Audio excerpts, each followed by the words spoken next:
नंदीश्वर विद्यालय की क्लास में आज आपका स्वागत है। आज 12th क्लास के अध्याय सेकंड में हम पुष्पों में पौधों में लैंगिक जन्म के बारे में अध्ययन करेंगे। पौधों में लैंगिक जन्म कैसे होता है, देखिए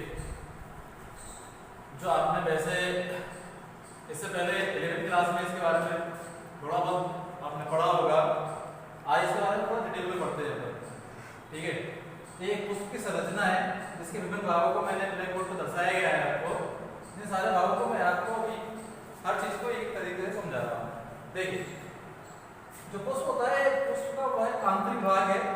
आपको अधिकतर हर पौधे में देखने को नहीं मिलेगा ये चीजें। अगर आप गुड़हल का पुष्प लेकर देखें उसमें ये साफ साफ दिख जाएगा। जो मैंने भाग इससे बनाए हैं, सबसे पहले मैं बात करता हूँ पुष्प के निचले हिस्से से। देखिए आपने पुष्प में नीचे हरी पत्ती के समान देखा होगा, उसे बाह्यदल कहते हैं। जो पुष्प के सबसे निचले हिस्से पर होती हैं वो बाह्यदल कहलाती हैं, और इनके समूह को ही हम बाह्यदल कहते हैं।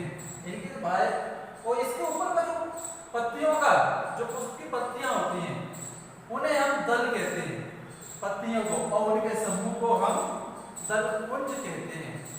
इसके बाद आपने गुड़हल के अगर पुष्प में आप कभी देखना चाहें गुड़हल के पुष्प में, ठीक है, वैसे और पुष्पों में इतना आपको क्लियरली नहीं आएगा समझ में। तो गुड़हल का पुष्प है, आपको उसमें जो आपका नर भाग है, ये वाला जो आपको दिखाई दे रहा है, ये इतना भाग, इसे आपका पुंकेसर कहा जाता है। जो इतने से भाग को आपका पुंकेसर कहते हैं। ध्यान से देखना आपको, जो पूरा भाग है यहाँ से आपका पूरा इतना भाग ये पुंकेसर कहलाता है, और इसी को ही हम नर भाग कहते हैं। पुंकेसर को, पुंकेसर का जो ऊपरी हिस्सा होता है, ये वाला हिस्सा आपका पुंकेसर का, इस भाग को हम परागकोश कहते हैं। पुंकेसर के ऊपरी वाले हिस्से को परागकोश कहते हैं। इसी में ही परागकण का निर्माण होता है, जो अभी हम आगे पर डिटेल में पढ़ेंगे परागकण के बारे में। तो ये भाग है, और नीचे ऊपर वाले भाग को परागकोश कहा जाता है। नीचे जो डंडी बचती है, इस डंडी को हम कहते हैं पुतंतु या फिलामेंट। जो डंडी बचती है, इतनी सी डंडी, इसे फिलामेंट या पुतंतु कहा जाता है। आप अच्छे तरीके से समझें, उसके बारे में आप पूरा चैप्टर आपका क्लियर हो जाएगा। इस भाग को हम क्या कहते हैं? पुतंतु या फिलामेंट।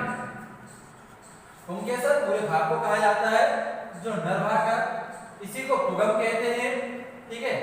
और वर्तिका, देखिए इसके बाद आ जाएंगे आप, जो आपको बीच वाला भाग दिख रहा है सुराही के समान, ये रचना दिख रही है, इस भाग को हम कहते हैं जायन या मादा जन्ना या मादा भाग। जो आपका बीच वाला भाग है इसे कहा जाता है मादा जन्ना। जो इसके ऊपर वाला हिस्सा है, जो ऊपर वाला हिस्सा है, इसे कहा जाता है वर्तिकाग्र, ऊपर वाले हिस्से को, और इस हिस्से को बोला जाता है वर्तिका। ये आपका इस हिस्से को वर्तिका, ऊपर वाले भाग को वर्तिकाग्र या स्टेमा कहा जाता है, और इस भाग को वर्तिका कहा जाता है। अब देखिए जो पुष्पों में प्रजनन क्रिया कैसे होती है। एक ही पुष्प में पाया जाता है मादा भाग और नर भाग। ये आपका नर भाग हो गया, ये मादा भाग हो गया। देखिए जे परागकणों का निर्माण होता है कहाँ? परागकोश में। परागकोश में परागकणों का निर्माण होने के बाद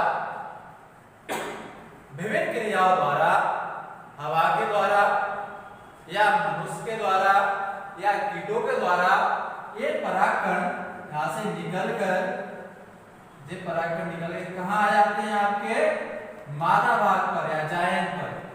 यहाँ एक कण आ जाते हैं, और यहाँ का स्थित होकर अंकुरित होना प्रारंभ हो जाते हैं। जो आप देख रहे हैं अंकुरित होना प्रारंभ हो जाते हैं। एक अंकुरित भाग कहा जाता है सीधा, जो आपका जाता है अंडाशय में। जो मादा जायन का भाग अंडाशय है, इस अंडाशय में इस भाग को हम अंडाशय कहते हैं, इस पूरे भाग को अंडाशय कहा जाता है। तो इस भाग में जो अंकुरित होकर जो परागकण आए थे बढ़ती काग्र पर स्थित हुए और इस पर स्थित होकर जो अंकुरित होकर जो इनकी एक नलिका के रूप में जिसे कहा जाता है पराग नलिका, जिसे कहा जाता है पराग नलिका, इसके माध्यम से अंडाशय में प्रवेश करते हैं। अंडाशय में प्रवेश करने के बाद जो अंडाशय की क्रिया है, ये आपका बीजांड, ये वाला भाग इसे बीजांड कहा जाता है, ठीक है, या ओवरी कहा जाता है। बीजांड अंडाशय को ओवरी कहा जाता है और बीजांड को ओवरी। इसमें जाकर अंडकोशिका का निर्माण करते हैं। कैसे?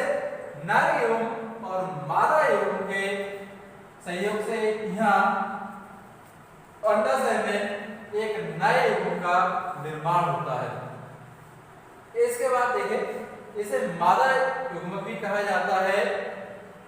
ये तो हो गया आपके पुष्प के विभिन्न भागों का वर्णन में एक बार और बता देता हूँ, जिन्हें नहीं आया हो समझ में।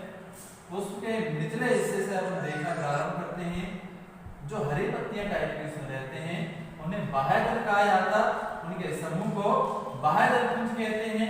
इसके बाद जो पत्तियों का समूह होता है पुष्प के, उन्हें हम दल कहते हैं और पत्तियों के समूह को हम दल पुंज कहते हैं। फिर इसके बाद आपको जे क्या है नर भाग रहता है। नर भाग को ही हम क्या कहते हैं? पुंगम या पुंकेसर कहते हैं। नर भाग को ही पुंगम या पुंकेसर कहा जाता है। पुंकेसर के ऊपरी भाग को परागकोश कहा जाता है।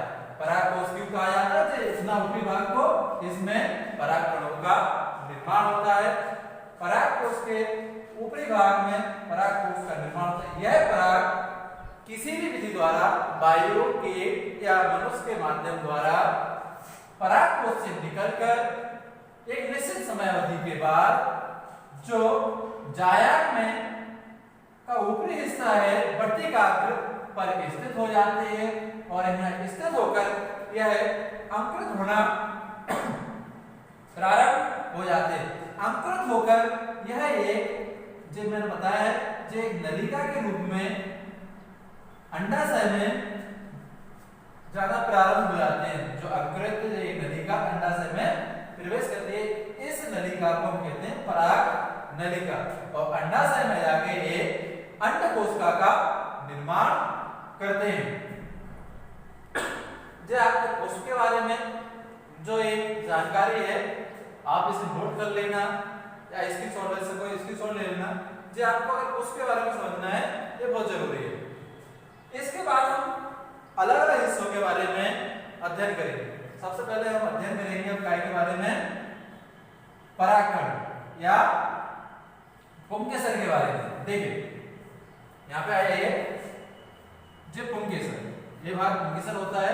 ऊपर वाला भाग होता है परागकोश और नीचे वाला होता है उतंतु, जिसे फिलामेंट बोला जाता है, ये भाग होता है पुंकेसर और फिलामेंट। अब देखिए परागकोश कहाँ निर्माण होते हैं? आपके यहाँ निर्माण होते हैं। यहाँ परागकोशों का निर्माण होता है।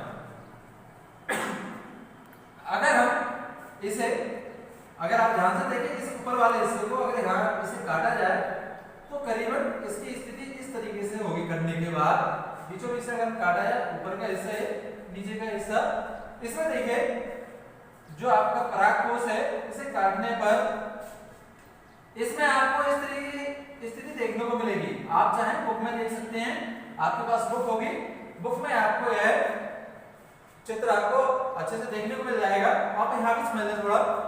यहाँ देखिए इसमें 4 चैम्बर होते हैं, दो चैम्बर होते हैं। दोनों चैम्बरों में दो इसके भाग होते हैं। 1 2 टोटल 4 भाग होते हैं। 2 चैम्बरों में एक चैम्बर, दूसरा चैम्बर और दोनों में 2 भाग होते हैं जहां परागकणों का निर्माण होता है। आप देख सकते हैं इसमें, यहाँ देखिए आपको बुक में वर्णन डिटेल में मिल जाएगा। एक बहुत अच्छा चित्र दिया है। आप अभी थोड़ा ब्लैक बोर्ड में ना आने के कारण छोटा सा चित्र है, इसलिए थोड़ा आप अच्छे से समझ लीजिए। यहाँ पे जो आपको देख रहे होंगे छोटे छोटे परागकणों का निर्माण कैसे होता है। देखिए परागकणों का निर्माण लघु बीजाणु धानी, इस क्षेत्र को हम क्या कहते हैं, लघु बीजाणु धानी या लघु बीजाणु का निर्माण, या आप कह सकते हैं परागकणों का निर्माण कैसे होता है। देखिए इसमें परागकणों का निर्माण दो विधि आप देख सकते हैं। जो अधोस्तनीय कोशिका, सबसे पहले अधोस्तनीय कोशिका, फिर ये आगे चल के आपके त्रप्रसु कोशिका में विभाजित हो जाती है, और ये आगे चलकर दो भागों में, पहला प्राथमिक कोशिका, दूसरी प्राथमिक द्विबीजाणु जनन कोशिका में विभक्त हो जाती है। आप थोड़ा चित्र समझ लीजिए। यहाँ थोड़ा इस टाइप का मैं चित्र बना के आपको देखिए।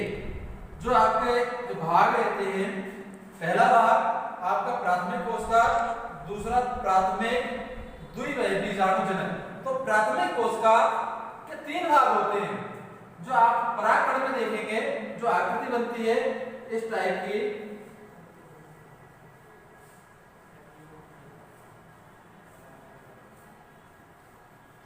जो आपका भाग है ये बाह्य स्तर, ठीक है। इसके बाद जो दूसरा स्तर आएगा इस टाइप का, जो मध्य स्तर, ये आपका मध्य स्तर कहलाएगा।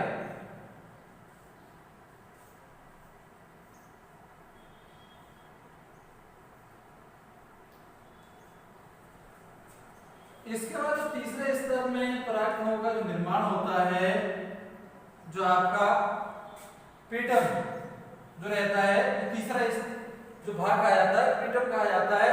ये क्या करता है, तीसरा वाला हिस्सा, इसमें परागकणों को पोषक तत्व प्रदान करता है, जहां से परागकण पोषक तत्व प्रदान कर परागकणों का निर्माण होता है। तो प्राथमिक कोशिका के तीन, पहले क्या है एक बार ध्यान से समझ लीजिए, लघु बीजाणु धानी में बीजाणुओं का निर्माण होता है। जे निम्न स्थितियों में होता है, पहला अधोस्तनीय कोशिका, दूसरा त्रप्रसु कोशिका। आगे चल के दो भागों में बट जाती है, प्राथमिक कोशिका और प्राथमिक द्विबीजाणु जनन कोशिका। प्राथमिक कोशिका तीन भागों में बनती है, बाह्य